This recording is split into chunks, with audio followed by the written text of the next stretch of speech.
Welcome to the portable Arhus MT2530 motorized track display. This display system is patented and designed for LMNT partners, allowing you to quickly demonstrate face-to-face and also easily to be circulated among customers or designers by couriers. Pick up the short track sample, making sure the motor is on the right side. Hold both the bracket and the track with both hands. Position the track at a 45-degree angle to hook the front first. Press the built-in spring steel clip through the track groove by applying pressure on the track. Then lift the rear of the track upward to snap it into place.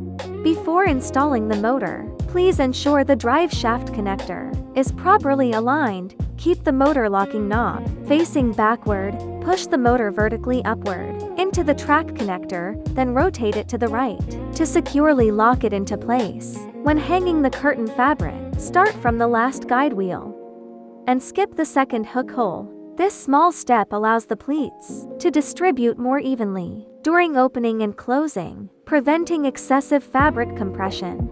For the final hook, be sure to fasten it into the dedicated fixing hook behind the motor. In this way, the curtain fabric will naturally wrap around and conceal the motor. Before starting the demonstration, please ensure the motor is fully charged and switch the bottom power button to the on position. The motor and remote control are pre-paired at the factory. Simply press the remote control to operate the motor directly.